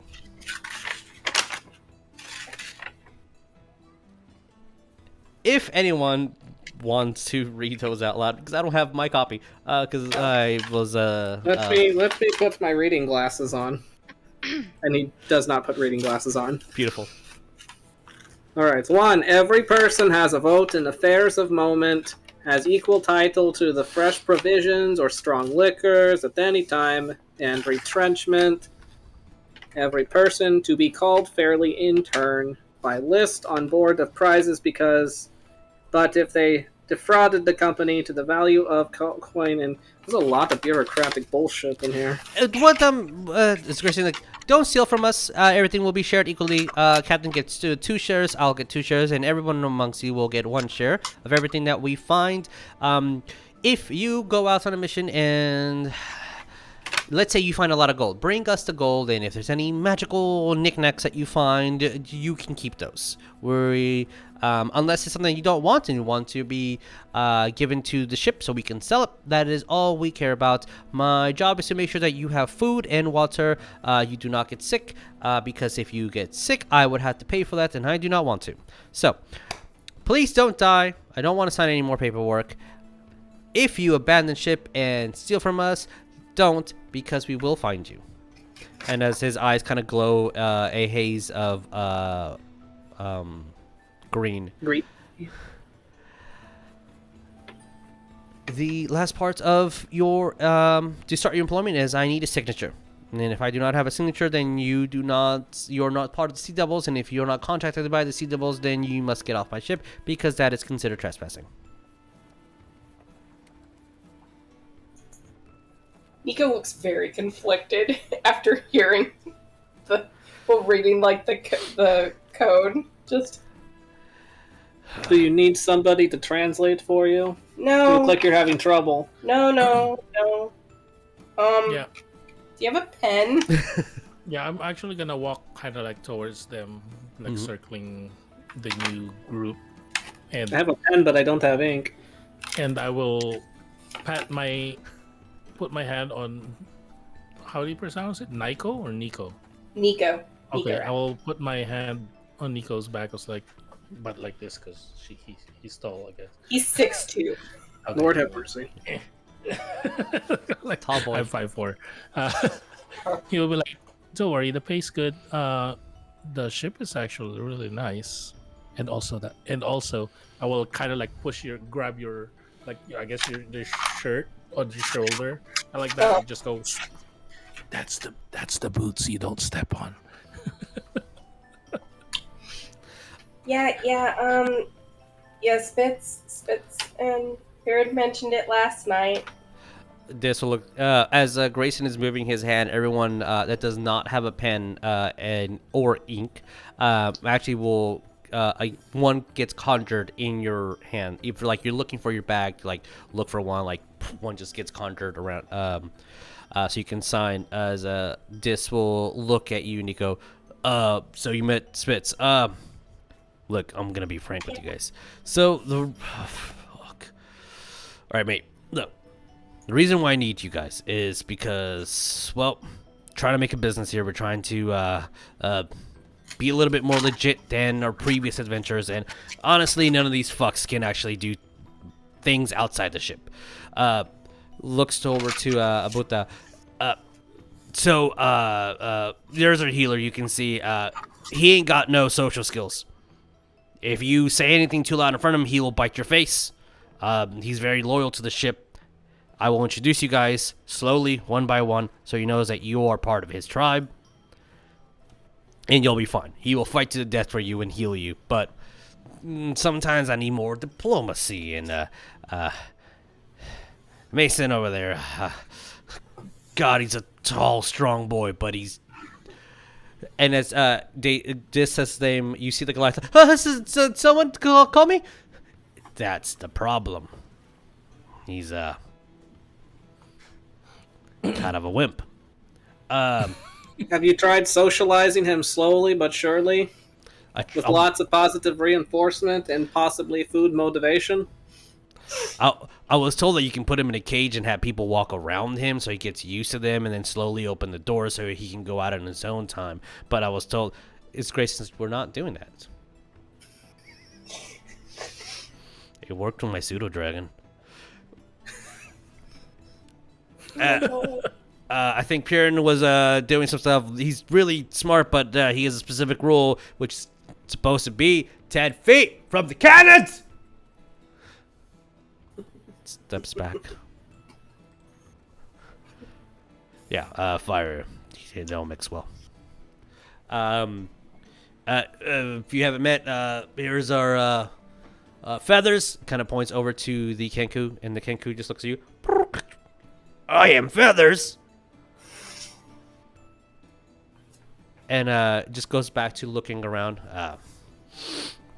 He also don't talk so good. Also, he has a tendency to stab people. You met Spitz.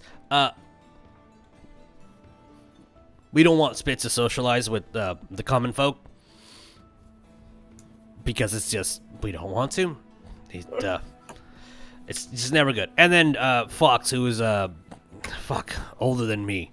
So, we can't let a cranky old man go do things. I'm afraid his shell's gonna break any time he touches that wheel. And, yeah, kind of cuddles towards everyone. If we have a bet to see when Fox is gonna die. If you want, just let Grayson know, and we'll put you on the chart. And if it ever croaks, there's a pot. So, it's kind of like 100 gold in there. So if you want in, just let us know. So mean. You will see as this turtle kind of grins, and if you have a passive insight higher than 15, you feel that he's like listening and nodding rhythmically to what this is saying, and you're like, oh shit, he can hear that, and he just smiles. Okay, yeah. Then you do, yeah. So he's aware that they're just waiting for him to die, and who's gonna collect the most gold. As Grayson kind of looks towards him, you do know that he's part of... Whatever, it's fine. It's fine. I'm not going to say anything. So, looks at everyone. If you want a copy of your contract, just let me know. If not, please hand those in. And he kind of extends his hand. Nico's gonna write his name on the contract. It's done very crappily, though. Okay, perfectly fine. Yeah, it's just calligraphy's not my strong suit. It's perfectly fine. No, as long as it's biting, and trust me, I know if it is, you will be able to be tracked by anyone who assigned this, as long as you put in your personal touch and input and essence into it, and you all did. DM question: did any player not sign the contract? I mean, Beerus' signature is basically he pricks his thumb on his hook and draws a line. That's perfectly fine. As long as because when Grayson looks at them, he is going to see if something was written on there, and if it's not, he's gonna make sure you do before they sail away. All right. So, with all the contracts being signed, I will say there is another piece of paper that you guys can, and this is for your own personal notes. There is going to be a folded up blue piece of paper. It's not on an envelope. It's not sealed. It's just folded up. That is going to be exactly, yeah. So that is the charter map for the campaign. So you can write notes on where you are in Saltmarsh or where you're traveling to. You can keep track of that on your own, however you wish. So that's for the players. And at this point, this all right, fuckers, let's go. We got a mission. As everyone starts getting ready and to leave the docks, Dis will look at you guys. So we need some coin, and that's where you guys come in. That's we kind of pissed off my boyfriend over here, and he took all of our savings and put them in a cave. And nobody here is going to be able to get it, so we need you guys to do it. And Grayson will look towards. That's what happens when you piss me off. Okay, I'll see you guys later. I don't care. Bye bye. And then just goes into the captain's quarters. Like, all right. Nice to make everyone's acquaintance. Captain. Don't call me Captain Disc. Sounds fucking weird. The title, I got used to it, but don't. Just Dis is fine. All right. Good luck. Don't die. Bye.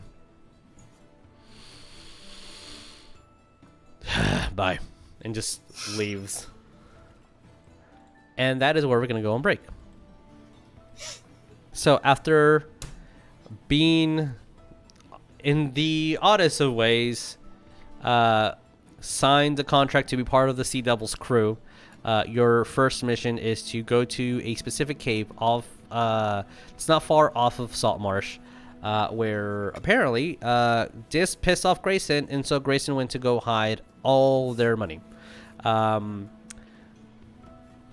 So your job is simple. Just go get it. Just go into this one small little cave on a small little island and go get the cash.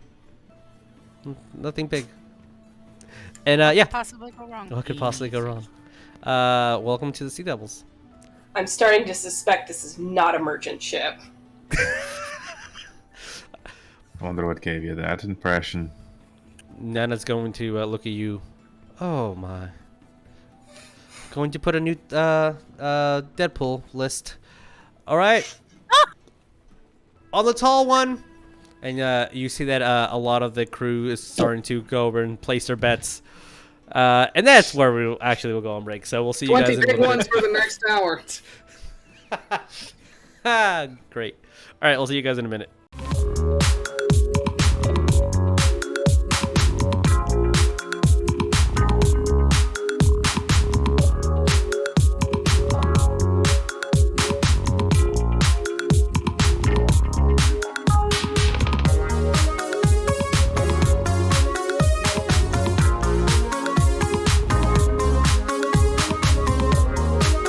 This hungry, ambitious, greedy demon.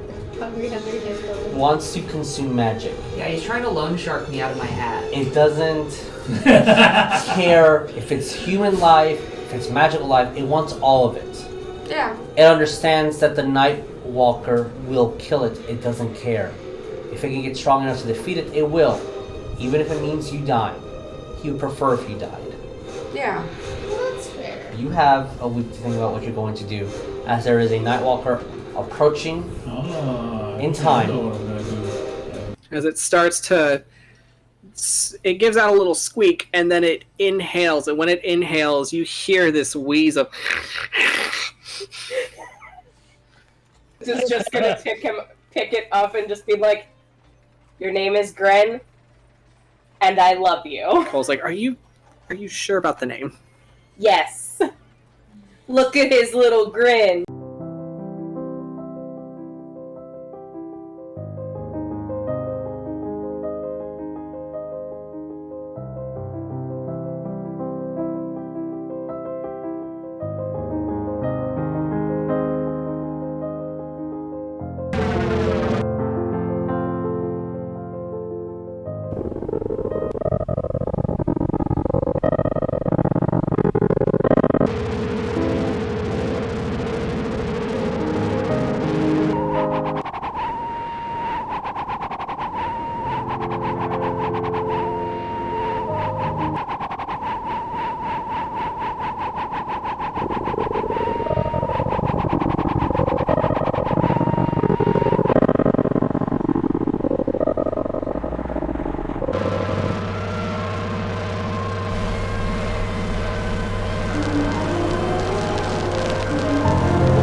So, as you guys are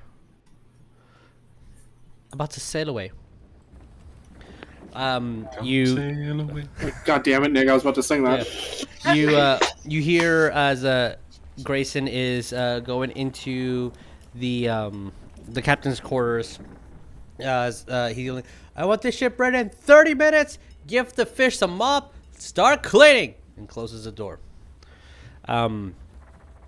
So, as each and every one of you, except for Serena, gets handed a mop and just kind of gets told, and like, all right, well, I guess this is expected of what you should do.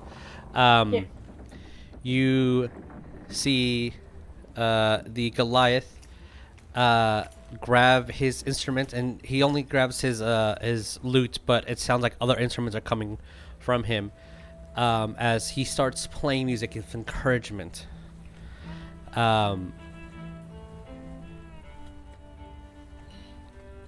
say about a 2-day trip will be taken to reach this small island that to reclaim some gold that was disposed of in a fit of I told you so. So we're going to have our scene take place underneath the ship.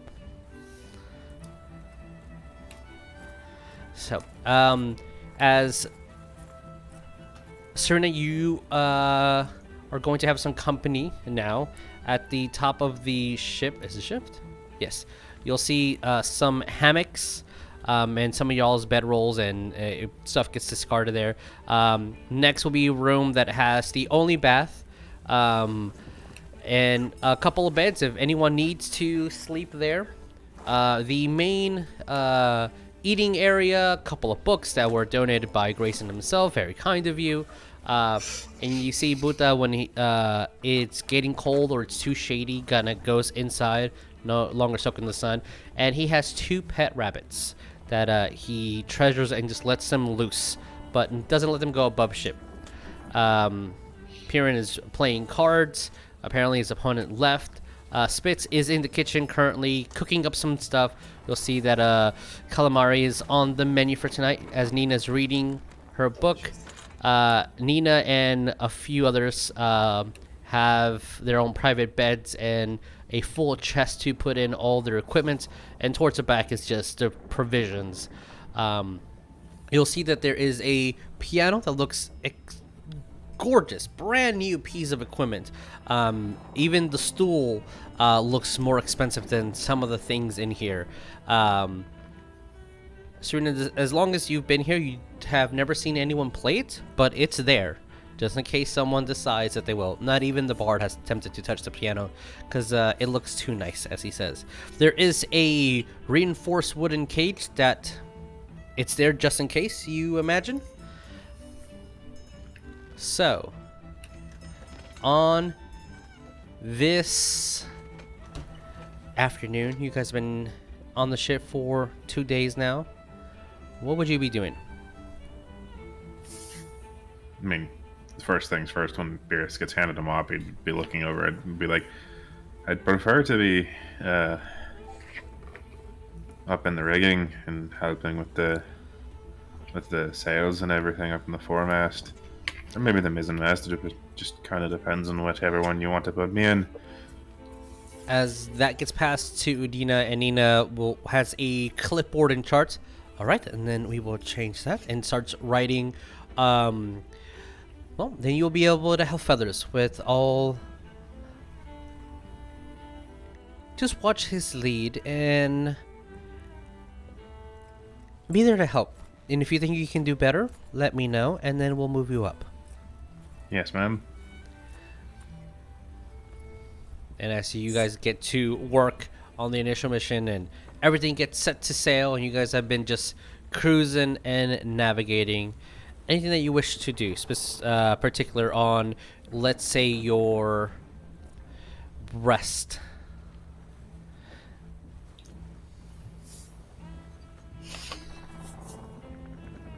Well, during, I guess, their rest, Nico's just going to be sitting there on one of the hammocks and just reaches into his this one pocket that has a little button compartment and unhooks it and pulls out a sending stone. God. And he's just sitting there, and it's just...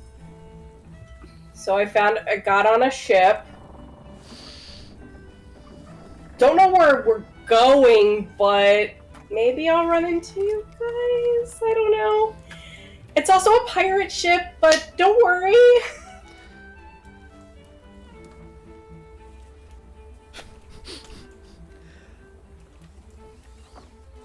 For the time Are you being, doing that privately?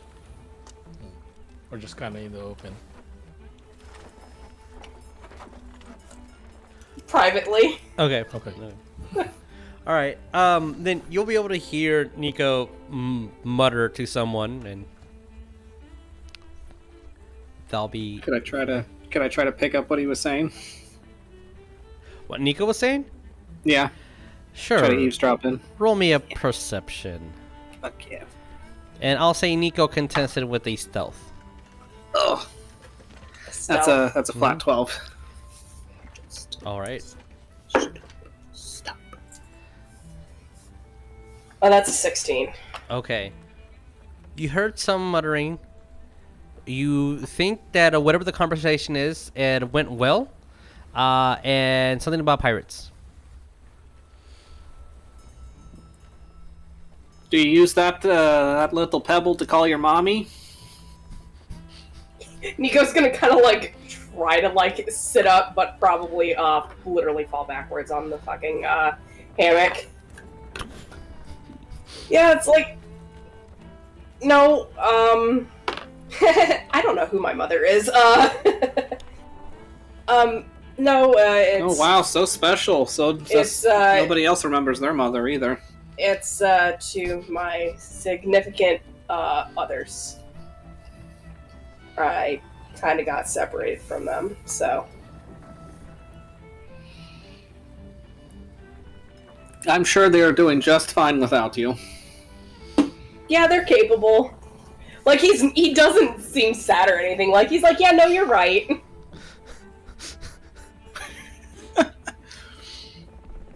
Oh my. Just a little FYI, the one with the hammock with the teddy bear, you'll notice that it's a little bit dirty, so Oh. you kind of figured out whose hammock that is. Yeah, Nico. Hanging out on this one. Yeah. Put stranger over there. Okay. Look. You will Nowhere see. near the bath. Absolutely not. Also, Nick, I'm sorry.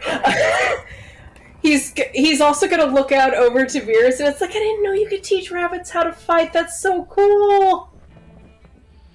Oh boy. He's never seen a Harrigan before. Beerus is just gonna cock his head and look at you and go, "You're lucky I signed that contract. Otherwise, you'd have no kneecaps." And walk away. Okay. You'll see Spitz as he comes out with a squid and a crab in his hand. Looks towards Beerus and Tyreen, since you're the first ones there. None of you guys are allergic to shellfish, right? No, sir. Okay. Goes over, kind of moves fastly. A little bit of another thing that you will see is that when he's speaking, his teeth are completely black right now. His tongue is also black. Ma'am, are you allergic to shellfish? Was that a yes, Lee? Sorry. No, not allergic to shellfish. Okay. And kind of barges into the rooms. Shellfish. Anyone allergic to it? And stranger, you see the black ink, filled tongue and stained teeth. Nico's gonna fall out of the hammock again.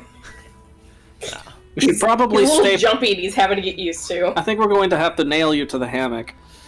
That might actually be a thing you might need to do. Yeah, all the furniture is nailed down. It wouldn't be a bad idea to nail him. Yeah, no, I'm just a little jumpy. I just gotta get used to all the loud noises. That's all. I mean, what you do with him in your spare time is your business. Looks very confused as to like, what? Shellfish. Anyone allergic? No, like just not went allergic. right over him. How will I only to shellfish people? Nope. All right. Spins around and goes back to preparing his meal. So, would anyone like to do anything on the ship before you arrive to the island? Nothing really, but I guess, yeah, no. Mostly just watching people's day to day, kind of keeping tabs on what they do at what hour and etc. Yeah. only other thing Nico would probably do would just be sitting there and writing in a journal that he has. Okay. That's it.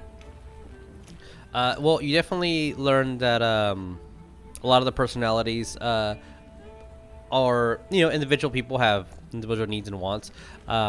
So with the small amount of time that you've had, stranger, to look at everybody's day to day, the captain and the quartermaster have not left the quarters. It's almost dead silent. Even if you try to eavesdrop or look through the curtains, you can't see anything. The only one who you have down to a T at this small amount of time is Buta. The sun's up, he's up sunbathing. And he has 2 rabbits that he loves and gives food to with more attention than his own needs. Would I have learned the names of these rabbits, like if they have names, or? He has not spoken to anybody. Got it. This whole time. But did you ask anybody about the names? I'll probably pull someone aside, like Perrin or something. Okay. Well, I do not know if they actually have any names because we've never asked. I did try to pet the rabbits one time, and I almost had my entire face ripped off. It was a scandal. Nobody could pull him off of me. It actually, Captain was the one who had to do it. Captain just said stop, and then both stopped. But it's very terrifying. I mean, his jaw can probably eat me whole. Oh, yeah, don't try to feed it either. Yeah, that she almost made a mistake, and but Buta knew that she was part of the crew, and that's a new thing that we're doing now. That's why we're all introduced. Captain had to learn that. The lizard folk tribe, they stand together and defend each other. But these are his children. I don't think he sees them as pets. Also, if you see Buta eating pebbles off the ground, that's him cleaning his mess. That mess.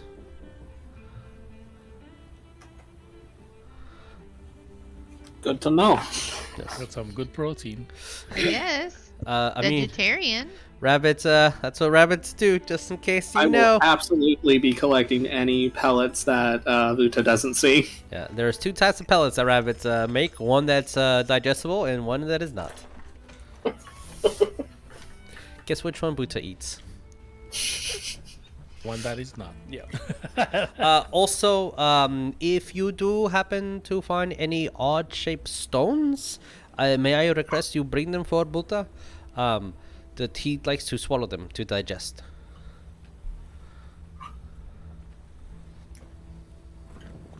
I've heard weirder things. That kind of makes sense. He can stay still as a stone. Yes, he's very good at that. Yes. So, with their day-to-day schedules, Perrin and Nana probably are the ones that are invested in a lot of these books, and throughout the day, Perrin kind of grabs multiple books and it's like reading multiple chapters at the same time, and then like when he's done with one chapter, he kind of gets another one, maybe reads 2 chapters of that book. Like he's invested in multiple stories. Well, Nana keeps getting the same book and will not put that one down until she's finished with it, and then we'll get a new book. Spitz tends to stay in the kitchen and likes to have the door closed. And you've all... The thought that went in my head. You've all eaten food, right? Yes. Just... Who told you that? Yeah. The meals that you've eaten, even if it's something that you are accustomed to and have eaten before, it slightly tastes different when Spitz makes it. And he doesn't want anyone to see what his process is. But it tastes a little odd, but always in a good way. And if any chance you ever get to ask the captain, he will never tell you what it is, but he knows the secret. Yes. I have a quick question before. Yes. I say it, I guess. When Spitz takes out the food, gives it to us, does it look odd too, or dirty, or anything like that? No. It looks perfectly fine. Okay. Well. His food always has a odd discus gelatin substance on his drinks, but only on his. Okay. It's funny that he has a nickname called Spitz. I try Such not a to. clever nickname. Gross. Feathers does not like to leave the crow's nest, and Beerus, if you're okay with it, he tends to want to get the highest point. He just likes That's being fine. up there. But also is not rude about it if you ever want to change. He will never ask. He will never go down, but he will never say no to a shift change. I mean, Beerus will check in on him from time to time, and he spent most of the days like familiarizing himself with the rigging, with the sails, and going through the different areas that most people don't go to on ships. Every now and then you will actually see Nana like inspecting something that as you're inspecting, and like gives you like a nod of approval, and you're getting the feeling that she's running the ship under the command of the quartermaster, who is just trying to understand what the captain wants, and so like the translation goes accordingly in that way. Yeah. So after 2 days pass, the third day passes, and you see the island ahead, as you guys will probably reach there with about 3 or 4 hours of sunlight left before the night fully comes through. As at that point, let me grab Grayson and move him down, as I need to go to the GM's lair. Boop. Boop, copy. You need to go to the little GM's lair. You go into the little GM's lair. Oh, no, you guys were in the right spot. I needed to move. Paste. And he needs to not be in the token layer. Alrighty. So, as Grayson shows up in apparently the cage, because that's like where he likes to be. Kind of It's his enrichment period. Kind of leans over. So, the mission that the captain wants you all to do is as follows. Go to an island, yada yada yada, get some of the treasures that I put there, and bring it back. There are a couple of enchantments I put on the cave just in case. I don't want just anyone going in there and taking the stuff, especially just to teach a lesson. So I don't remember what the defenses were. I was in a little bit of a foul mood that day. There are skeletonized individuals there, so be careful of that. But nothing that you all can't handle. Do you have any questions for me? When do we leave? Soon.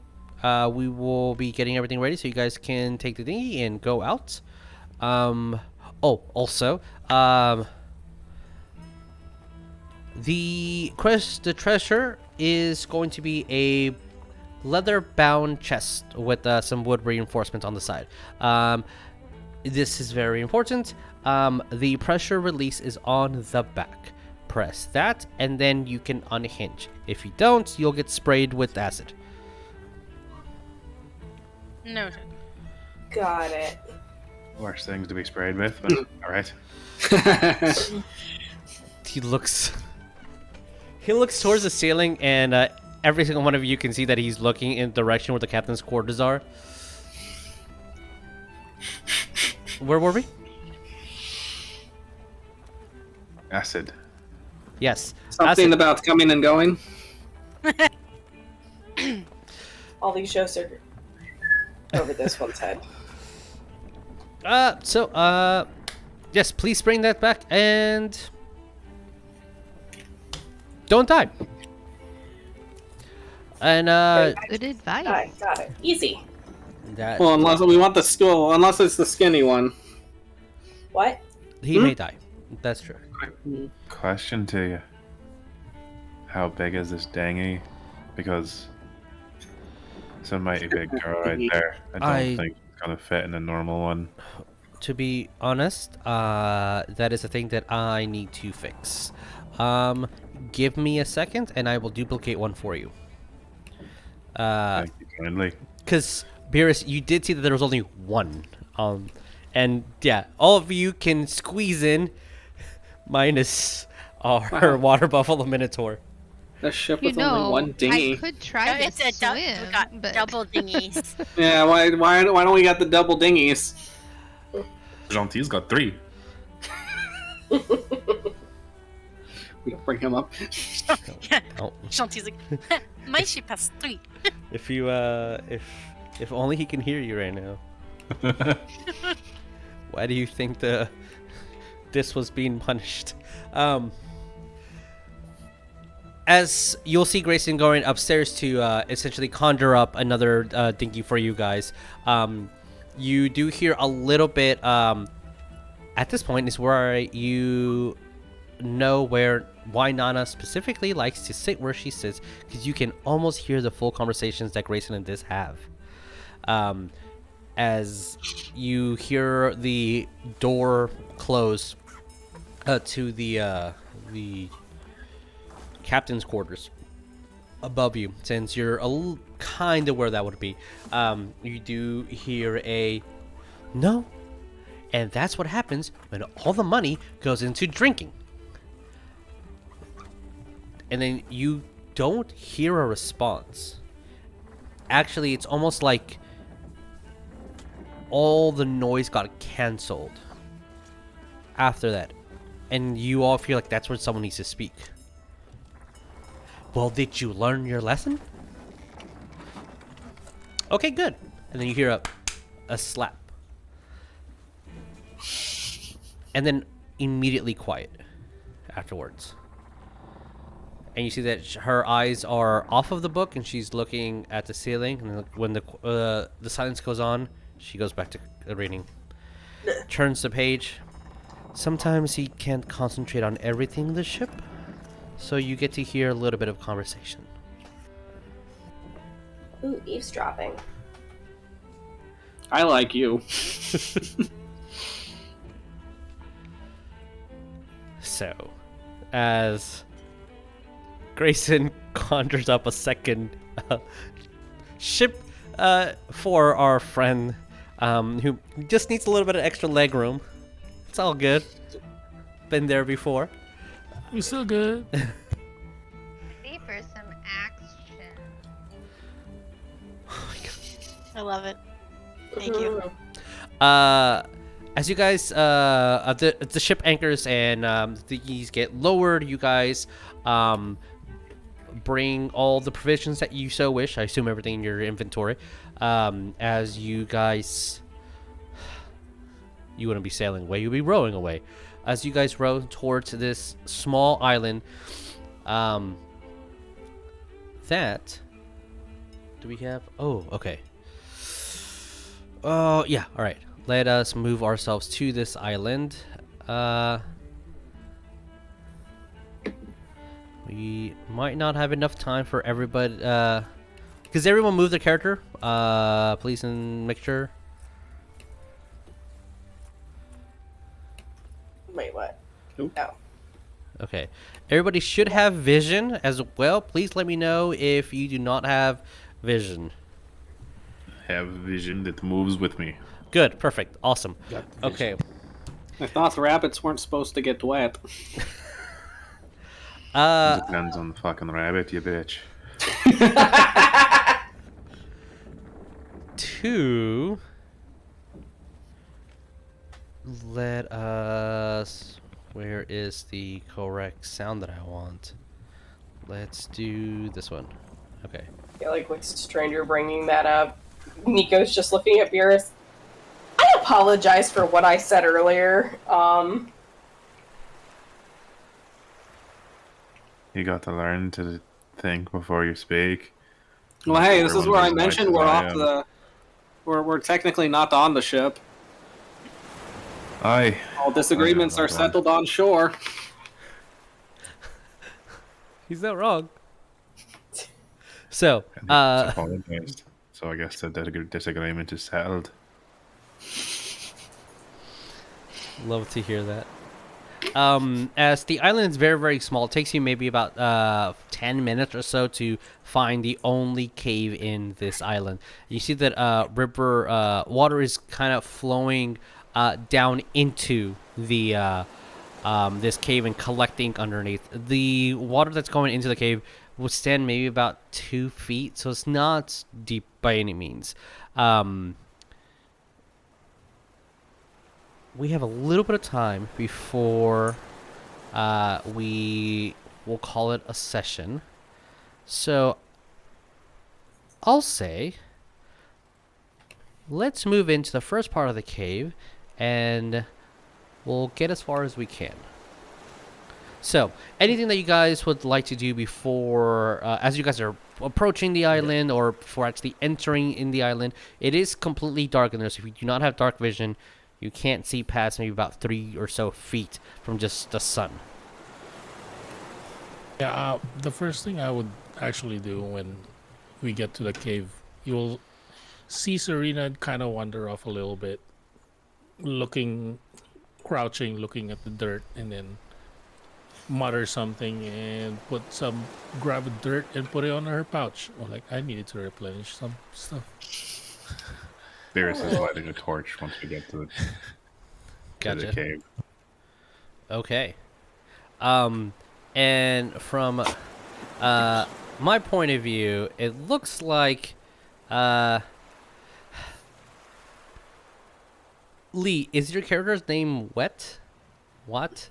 How do you pronounce it properly? Yeah, so last name Elsa, so what, Elsa? What? Okay, so what is the first name? All right. What? I believe you can already see, as you're peering into the cave, you see something. Oh, do you just... Apologies, does your character actually have dark vision? I actually don't know that, but I know that I have danger sense. You do. So I'll say, for the purposes of this, since your mini can actually see this right now, Beerus, as soon as you're lighting up the way at the entrance, what you see, the thing in front of you. Is there anything that you're doing? I would, sorry. Okay, sorry. No, you're good. You're good.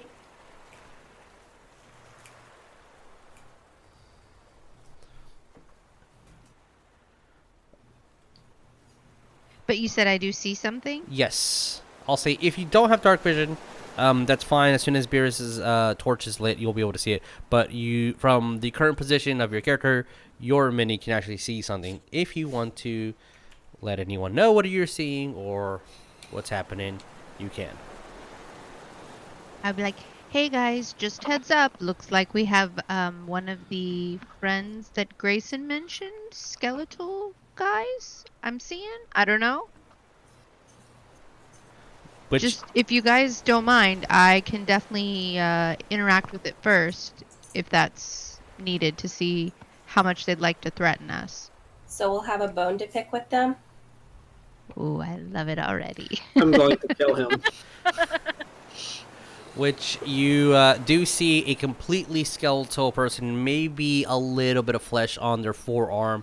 They have tethered clothing that is very akin to maybe about 100 years or so of like past in fashion. So they definitely look like they've been animated and they've been dead for a while. So what do we all do? I mean, Beerus is taking out his pistol out of his coat real quick. All right. Loading that and getting it ready.